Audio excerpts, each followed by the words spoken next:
China's economy has been a very polarizing topic over the last few months, with seemingly everywhere you look already saying that China's economy has collapsed or China's economy will collapse. Even on this very YouTube channel, I've talked at length about China's struggling economy, but in today's video, I want to flip all that on its head and talk about why China's economy obviously won't collapse. Can you fix this, please? This is weird. Make no mistake, China's economy does have some issues right now that we should be transparent about first. There are two main ones, the housing sector and the banking sector. So let's start with the housing sector and talk about what's been going on over the last couple of years. Back in 2020, China's government instituted a 3 red line policy where it outlined 3 leverage criteria that real estate developers would have to meet if they wanted to borrow more money. And if developers violated each of these, they could no longer expand their credit. In 2021, when Evergrande, the largest property developer in China, was making a lot of headlines for its own financial struggles, nearly half of the top 30 developers in China violated at least one of these 3 red line criterias, meaning many property developers out of nowhere had a very strict crackdown on the amount of money they were able to borrow to help fund the rest of their operations. While this might not seem like a big deal, it did reveal many problems within the real estate market in China that many have since deemed a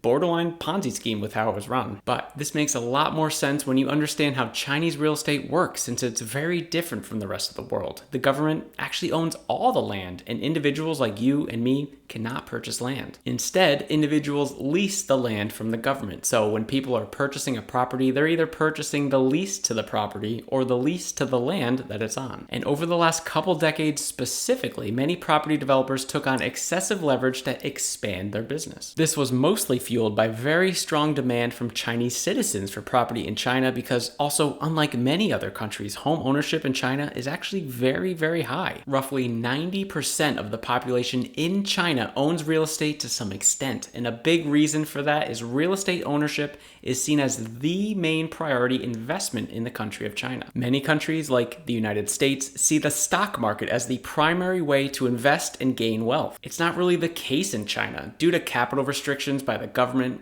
only about 13% of the population owns stocks. So anyone looking to invest their money typically turned to real estate, which over the last couple of decades has seen its prices skyrocket due to this higher demand and a heightened loan activity encouraged by the government. In fact, according to Forbes, since the year 2000, home prices in China have more than quadrupled. China currently has 6 of the top 10 highest income to price ratios in the world. Shanghai has a 50-to-1 ratio, which simply means it would take 50 years of your full income to afford a property. To put that in perspective, New York City is ranked 199th and has a price to income ratio of just 10. But these crazy prices didn't slow down demand for real estate at all. Remember, this is seen as the top investment in China. So this led to a lot of people using not just multi-generational wealth, but multi-family wealth, where multiple families would combine their money in hopes to buy a piece of property. And many property developers not only took on leverage to meet this excess demand, but started carrying out more questionable practices that unfortunately became commonplace, like making a pre-sale, taking a deposit,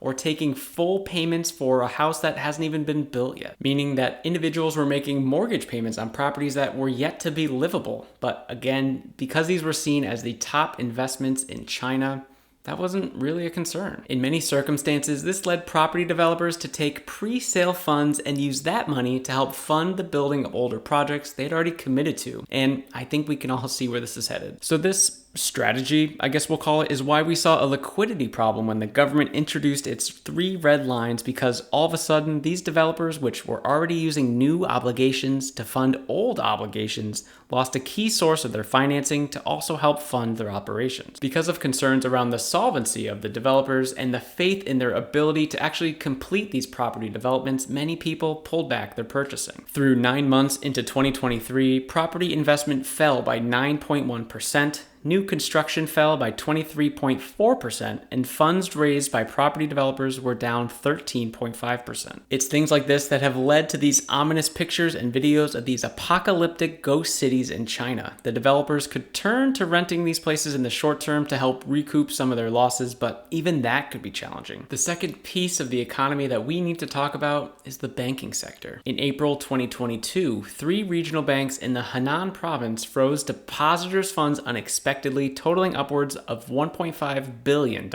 According to authorities, this was a complex scam that involved a private financial group that had faked data, colluded with bank staff, and siphoned illegal funds. Not great. The government has since ordered these banks to release some of these funds back to the depositors, which they had done in multiple repayment cycles, but the damage has already been done as the trust that the people had in the banking system was gone. At the same time, in July of 2022, there was another hit to the country's banking sector in the form of a mortgage boycott. It all started with a strongly worded letter from angry buyers of a half-built Evergrande property development who demanded that progress continue on their property by October of that year, or they would stop making their mortgage payments. It seems reasonable. And while the letter itself was only concerned with one single property in the entire country of China, it started a much larger movement, as these things normally do. It got so large that over 100 cities in China experienced some level of boycotts. About $43 billion worth of loans were at stake if all unfinished projects ended up in mortgage boycotts, representing 6% of total mortgages. So to hopefully counteract this, China set up a bailout fund worth up to $44 billion and $29 billion in special loans for unfinished projects to help restore the confidence back in the housing market. Back to the question at hand. Will China's economy collapse? Before we get into that, if you like topics like this and want to see more of them, make sure to subscribe to the channel. The challenges facing China's economy are incredibly serious, specifically the high leverage in the property development sector and the issues faced by regional banks. However, saying that China's economy is on the brink of collapse is a little irresponsible because there are several factors negating this outlook. First, individual households show a more moderate level of leverage compared to global standards. The reluctance to pay mortgages appears rooted in a confidence problem with developers rather than a widespread household solvency issue. Secondly, the impact is largely concentrated on smaller regional banks and lower tier cities, sparing wealthier cities that contribute significantly to the country's economic output. This doesn't downplay the concern, but emphasizes that the crisis isn't distributed evenly. Lastly, China's unique economic system gives the government considerable control over monetary policy and the ability to intervene strategically. Recent measures, such as easing rules for troubled developers and injecting money into the system, demonstrate a proactive approach. The government's ability to absorb incomplete projects into state-owned enterprises is a strategy that could prevent a widespread collapse. If you want to find out more information on China's economy, the good, the bad, and the ugly, I created a playlist talking about various topics like the 3 things currently causing an economic slowdown, how it impacts their global standing as one of the largest economies in the world, and why countries and companies are leaving China for other manufacturing opportunities in other countries. So if you're interested in that, make sure to check out this playlist here.